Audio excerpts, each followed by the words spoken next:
Et bonjour, c'est Nicolas de immobiliercompagnie.com et dans cette vidéo, je vais te montrer pourquoi avec l'immobilier, tu es certain de devenir millionnaire, multimillionnaire, enfin bref, ce n'est pas un effet d'annonce. Par contre, attention, j'ai quand même des recommandations à te donner. Premièrement, je vais profiter de cette vidéo pour partager avec toi une notion financière anglo-saxonne qu'on n'a pas vraiment souvent l'occasion de voir dans notre beau pays de la langue de Molière. Et donc, je vais profiter de cette vidéo-là pour te montrer ça. Deuxièmement, dans la description, tu as un lien qui te permet d'accéder à 1 heure de formation gratuite et je te partage la méthode que j'ai utilisée pour acquérir mon premier million d'euros de patrimoine immobilier. Troisièmement, et c'est vraiment important que tu l'entendes, c'est une vidéo très simple et rapide qui n'a pas une énorme ambition si ce n'est de te faire comprendre les bases du mécanisme, mais je ne vais pas aller au fond. Pourquoi? Parce que mon but, ce n'est pas de faire une vidéo qui dure des heures. Donc sans plus de transition, on va voir les 4 grands principes qui te garantissent grâce à l'immobilier de devenir millionnaire. Une calculatrice, elle est posée là. Une calculatrice si jamais j'ai besoin de faire quelques petits calculs et on va parler d'immobilier. Donc, je vais prendre comme base, on va peut-être pas faire ça, on va prendre une maison comme base, d'accord, une maison toute basique. On va imaginer qu'on la paye, allez, 70 000 euros, d'accord, voilà, hein, 70 000 euros. Et que cette maison produit un loyer de 500 euros par mois. J'attaque directement pour que tu te situes sur le sujet et que tu aies directement aussi les éléments pour qu'on puisse travailler derrière. On va passer à la page suivante si tu veux bien pour maintenant voir les 4 fameux principes dont je viens de te parler et on va les développer ensemble. Donc l'immobilier, ça produit quoi? L'immobilier, ça produit, enfin ça s'appréhende pardon, de 4 manières différentes. Et la première manière qui est la plus intéressante, c'est bien évidemment les flux. Les flux, c'est quoi? C'est le fameux loyer dont je te parlais tout à l'heure. Sur cette maison à 70 000 euros, le flux est de 500 euros par mois. 500 euros par mois x 12, ça nous fait un flux brut de 6 000 euros par an. Je mets de la même couleur pour que tu puisses faire ton lien dans ta tête. Ça, c'est le premier principe essentiel de l'immobilier. Tu achètes un bien, tu récupères un flux si tu le loues et il faut le louer d'ailleurs parce que c'est comme ça que tu vas devenir millionnaire, multimillionnaire avec l'immobilier. Millionnaire mais multimillionnaire aussi. Deuxième principe qu'il faut aussi que tu intègres, c'est la valeur. Et oui, je te l'ai montré tout à l'heure, la valeur du bien, elle s'apprécie et donc le bien qu'on achète ici, il est à 70 000 euros. Donc ton bien immobilier, il a une valeur. Du coup, c'est aussi un des principes qui fait que tu as beaucoup d'argent à gagner dans l'immobilier. Troisième principe, c'est le crédit.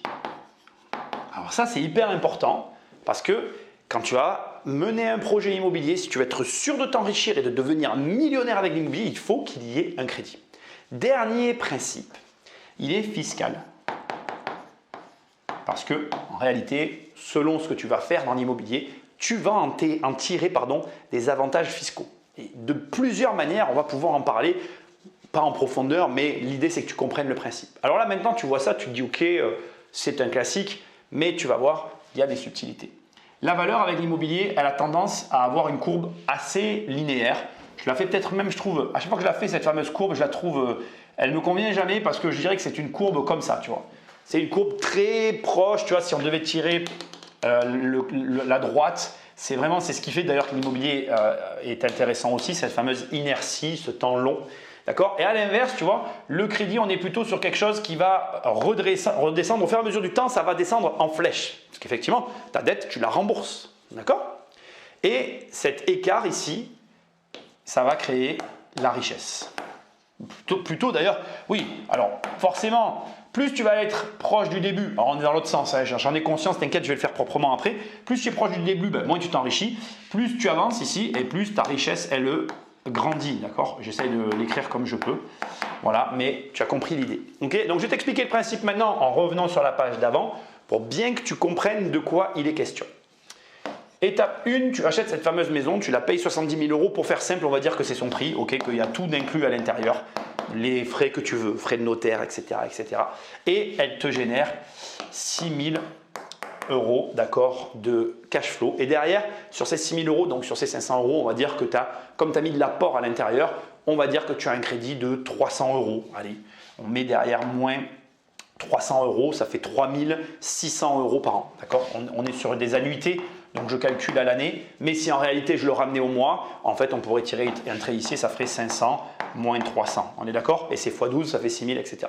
Ça c'est la première étape. On revient maintenant sur la situation de quelqu'un qui aurait acheté cette baraque. On revient, on va dire, à 10 ans plus tard, d'accord? Et 10 ans plus tard, la valeur de la maison, elle a monté. Elle est passée de 70 000 euros à, je fais des prix qui sont très simples, hein, on est d'accord, à 100 000 euros.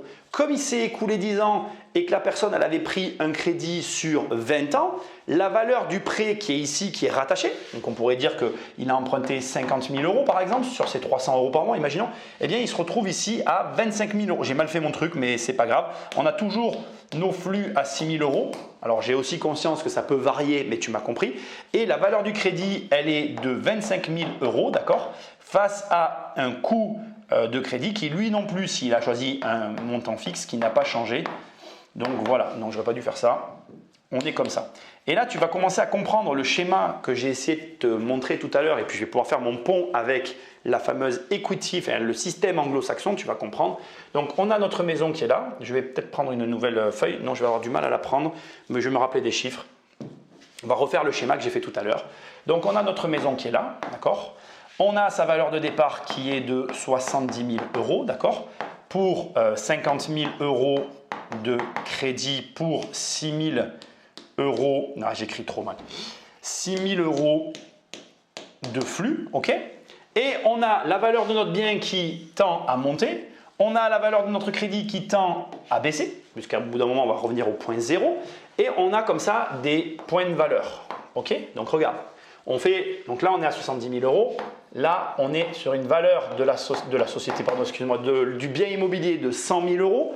On est sur une valeur de crédit ici qui est tombée à 25 000 euros en restant dû. Et ici, on avait, comme tu le vois, 50 000 euros. D'accord? Il s'est écoulé 10 années. D'accord? Combien tu as encaissé pendant ces 10 années? Donc, on va faire 10 ans de...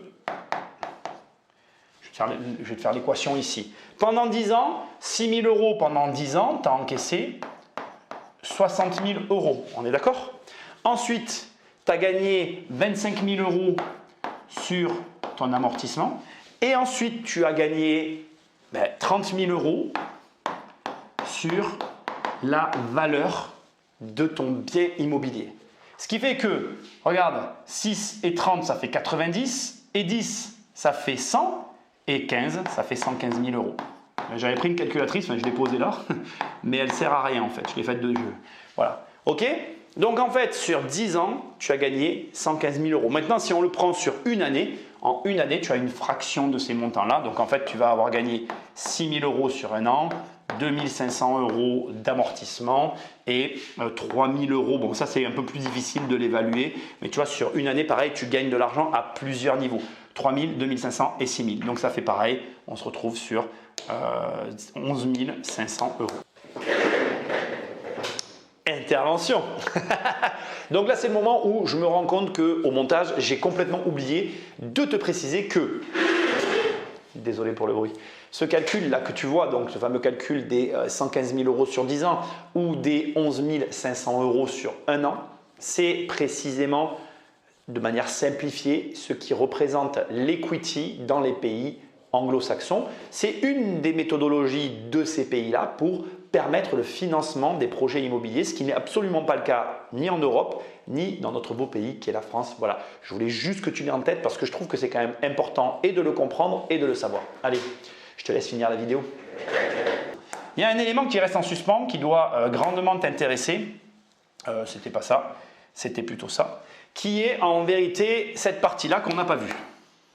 La partie fiscale. Tu vas me dire, Nicolas, tu m'as dit qu'il y avait des avantages fiscaux à faire de l'immobilier. Eh bien oui. Où est-ce qu'il y a des avantages fiscaux à faire de l'immobilier? Bien déjà, quand tu vas faire de la dette, sur la dette, tu ne vas pas forcément payer de la fiscalité. Ensuite, la manière dont tu vas exploiter ces biens, en fonction que tu loues en nu, que tu loues en meublé, que tu aies des travaux à faire dans la maison, tout ça va venir générer des avantages fiscaux directs sur ta feuille d'impôt. Par exemple, il faut que tu comprennes une chose, c'est que si tu achètes ce bien cash, tu vas payer de la fiscalité directement dessus. Alors que si tu fais un crédit, tu vas déduire les intérêts et en même temps, tu vas amortir. D'accord? Donc tout ça, il faut que tu le comprennes. Et cette fiscalité, elle n'est pas très compliquée. Elle demande à être étudiée et adaptée à la situation de la personne qui se lance dans l'immobilier. Ça, c'est les seuls éléments qui sont un petit peu particuliers, c'est que c'est vraiment du cas par cas. Maintenant, on termine et tu vas comprendre le dernier point, c'est la garantie que tu sois multimillionnaire avec l'immobilier, elle est juste ici. C'est que là, je t'ai pris un principe très simple sur un bien immobilier qui est lui aussi très simple. On est d'accord? Et avec un montant qui est aussi très simple. Un petit montant, parce qu'en immobilier, tu l'imagines bien, il y a tous les montants qui existent. Donc, qu'est-ce qu'il te suffit de faire? Eh bien, c'est facile. Il te suffit de multiplier cette opération, regarde, ne serait-ce que par 3 et ici, augmenter l'opération en question. On va faire ça comme ça, tu m'auras compris. C'est-à-dire qu'au lieu d'acheter une maison à 70 000 euros, tu vas acheter un bien à 300 000 euros. Donc, sur 10 ans, les gains ici sont démultipliés. On multiplie par 3. Regarde, tu aurais un gain de 300 000 euros et 3 x 3, 9. On est quasiment au million d'euros. Pour peu que tu vois, en fonction des montants qu'on trouve ici, tu vas facilement arriver au million. Et crois-moi, du coup, tu t'en rends pas compte, mais tu peux très rapidement être multimillionnaire immobilier si tu respectes ces 4 principes, d'accord, qu'on a vu ici. C'est ici, voilà. Il te faut respecter ces 4 grands principes, dont la fiscalité, et à partir de là, il ne te suffit plus que de multiplier cette opération par 3 déjà, 4 ou 5 pour devenir multimillionnaire immobilier. Mais j'ai conscience que multiplier tes investissements, c'est sans doute l'élément le plus compliqué en France. Et oui, si le principe général, tu l'as compris à ce stade de la vidéo, il est certain que d'arriver à répéter cette opération plusieurs fois, c'est le point compliqué dans la vie d'un investisseur immobilier. Pourquoi? Eh bien, très simplement, là, je t'ai expliqué ce qu'était l'equity dans les pays anglo-saxons et le mode de refinancement. Eh bien, nous, en France, on est financé sur l'endettement, ce qui nous conduit à un avantage et à un inconvénient. L'inconvénient, c'est que la répétabilité des opérations est compliquée sur le système de l'endettement. L'avantage, et c'est assez surprenant d'ailleurs, c'est que tu peux obtenir des financements à 110%, et ce, dans toutes les périodes. Si tu regardes cette vidéo et que tout va bien dans la finance et dans l'immobilier, c'est assez facile d'avoir du 110%, donc de te lancer sans argent. Et si tu regardes cette vidéo à un moment donné où tout va mal et où justement le robinet des crédits à 110% est fermé, sache que d'abord, il y a toujours des gens qui arrivent à en obtenir, premièrement, et deuxièmement, les gens qui y arrivent sont des gens qui vont avoir la capacité à les obtenir. On est d'accord? Donc ça, je voulais le préciser, mais dans tous les cas, le financement à 110% dans les systèmes avec l'endettement, enfin, sur la base de l'endettement existe et c'est un énorme avantage parce que ça veut dire que pour toi qui n'as pas d'argent, tu peux te lancer dans l'investissement immobilier. Élément hyper important, je veux le dire parce que je pense que c'est clair mais c'est quand même important de le préciser, tu es sûr d'être millionnaire immobilier si tu respectes ces 4 grands principes. Va pas m'acheter des biens immobiliers content et venir me dire je ne comprends pas, je ne suis pas millionnaire. L'idée derrière cette vidéo, c'est de te montrer que ce sont ces 4 grands principes, s'ils sont réunis, qui te garantissent d'être millionnaire. Tu peux, si tu le désires, en enlever un, mais dès que tu en enlèves un, tu t'enlèves aussi la garantie. Tu vois ce que je veux dire? Et enfin, je veux quand même finir là-dessus. Il y a un point hyper important parce que oui, mais il y aura toujours des gens qui vont dire oui, mais Nicolas, les impayés, oui, mais Nicolas, les problèmes, les travaux, oui, mais Nicolas, l'immobilier, c'est du travail. Oui, mais en fait, si tu ne le fais pas, tu ne le sauras jamais. Moi, quand j'ai commencé l'immobilier, eh bien, en fait, j'avais une certaine vision de l'immobilier. Puis après, j'ai évolué au fur et à mesure que j'ai revendu et racheté et reconstruit mon patrimoine plusieurs fois. Et je peux t'assurer que le patrimoine que j'ai aujourd'hui par rapport au patrimoine que j'avais à mes débuts, il n'a rien à voir. Autant au niveau de l'engagement qu'il représente, que du temps que j'y passe, que des revenus qu'il génère. Et il y a un point hyper important, et je veux te le préciser, le lien qui est dans la description et dont je t'ai parlé dès le début de la vidéo sur la méthode que j'ai utilisée pour avoir mon premier million d'euros de patrimoine immobilier. Cette méthode, elle te montre comment j'ai fait en France, les biens que j'ai choisis et la façon dont je m'y suis pris pour arriver à ce million d'euros de patrimoine. Mais attention, 1 million, ça ne fait pas de toi un multimillionnaire et surtout, 1 million, ça ne fait pas de toi quelqu'un de riche malheureusement en immobilier. Pourquoi? Parce que comme tu l'auras bien compris, il y a les crédits qui s'invitent à la fête, qui font partie de l'immobilier et qui vont venir d'un certain côté réduire finalement la voilure de ce que tu possèdes et d'un autre côté te protéger de la fiscalité. Donc voilà, j'espère que tu as compris l'idée. Ce qu'il y a de sûr, et je vais finir la vidéo là-dessus, l'immobilier, c'est l'un des rares, on va dire, actifs financiers qui te permet d'avoir autant de contrôle dessus, qui te garantit d'être aussi facilement, en tout cas de devenir aussi facilement riche si tu respectes les grands principes de l'enrichissement immobilier. Et surtout, et je vais finir là-dessus, c'est surtout l'un des meilleurs ascenseurs sociaux au niveau de ta vie financière. Pourquoi? Parce que comme je te l'ai expliqué tout à l'heure au tableau, l'immobilier, ça reste quelque chose d'assez long et d'assez stable. Et donc, ça a l'avantage quelque part de te garantir une certaine forme d'enrichissement sur du très long terme. C'est à la fois son plus grand défaut, mais aussi sa plus grande qualité. Pourquoi c'est son plus grand défaut? Parce que du coup, c'est long. Et je ne vais pas te mentir, ça demande un certain temps pour arriver à vraiment gagner de l'argent avec l'immobilier. Mais c'est sa plus grande qualité. Pourquoi? Parce que quoi qu'il arrive, et c'est le titre de la vidéo, si tu respectes ces principes, tu es sûr d'être multimillionnaire immobilier. Je te remercie d'avoir regardé cette vidéo. Like, partage, abonne-toi, laisse-moi un commentaire si tu as quelque chose à ajouter et je te dis à très bientôt sur une prochaine vidéo. Salut!